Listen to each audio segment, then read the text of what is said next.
최상병 사건 관련해 저희가 새롭게 취재한 소식입니다. 해병대가 작전을 수행할 때는 사전에 위험성 평가를 하게 돼 있는데 지난해 실종자 수색에 투입될 당시 최상병이 소속된 포병만 이 평가를 하지 않은 걸로 확인됐습니다. 왜 최상병이 소속된 포병만 하지 않은 건지, 그리고 다른 대대들은 모두 위험하다고 평가했던 만큼 임성근 당시 사단장도 이 위험하다는 보고를 받았던 것 아닌지 여러 의혹이 나옵니다. 먼저 유선희 기자의 단독 보도입니다. 해병대 보병대대가 지난해 실종자 수색에 투입되기 전에 작성한 위험성 평가 문서입니다.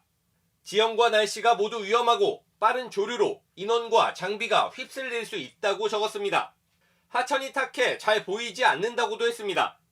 특수수색대대와 방공대도 빠른 유속에 휩쓸리는 사고 가능성이 높다고 했고, 장비 지원을 맡은 공병대대는 집안 침하 가능성을 언급합니다. 당시 작전에 투입됐던 최소 4개 대대는 위험성을 인지하고 있었던 겁니다.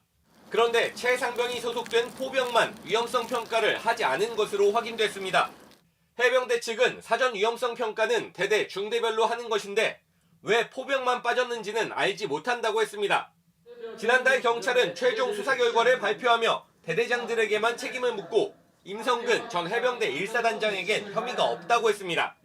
작전 통제권이 없는 1사단장에게 수색작전 관련 사전 위험성 평가 의무가 있다고 보기 어렵습니다.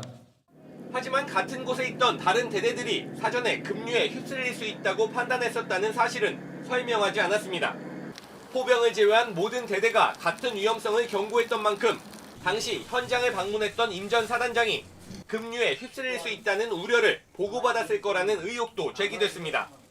임성근 사단장이 위험성 평가를 무시한 것으로 보입니다. 사전 안전조치를 강구했어야 했음에도 불구하고 무리하게 물에 들어가라라고 임성근 사단장이 사실상 입수 지시를 해가지고 그 같은 익사사고가 발생했던 것이죠. JTBC 유선입니다. JTBC는 왜 포병만 위험성 평가를 하지 않았는지, 또 그 과정에 임성근 전 사단장이 관여한 부분이 있는지 확인하기 위해 1000페이지 가까이 되는 최초의 수사 결과 보고서를 다시 분석해봤습니다. 그랬더니 임 전 사단장이 안전위해 요소를 파악하고 있는데 빨리 들어가라고 했다는 진술 등이 확인됐습니다. 이어서 이승환 기자입니다. 해병대 수사단이 최상병 순직 사건 수사 직후 작성한 변사사건 보고서입니다. 사고 엿새 뒤 포병 소속 한 중대장이 쓴 자필 진술서를 확인해봤습니다.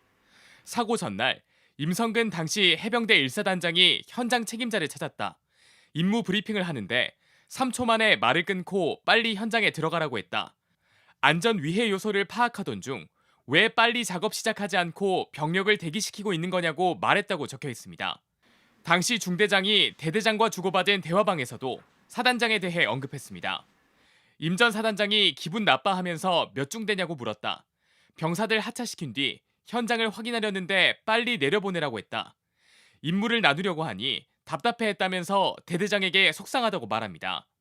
중대장은 현장 지휘관들에게 안전성 평가를 할 수 있는 시간을 주는 게 필수라면서 개인적인 의견을 전제로 언론이 많이 온 것을 신경 쓴 건 아닌지 의심된다고도 했습니다.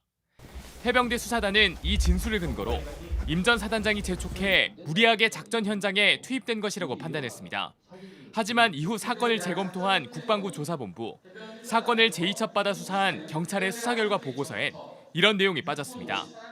JTBC가 확보한 임 전 사단장의 진술서에선 해당 중대를 방문해 군용 트럭 화물칸에 탄 병사들이 뛰어내리는 모습이 위험해 보여 안전대책을 강구하라고 했다.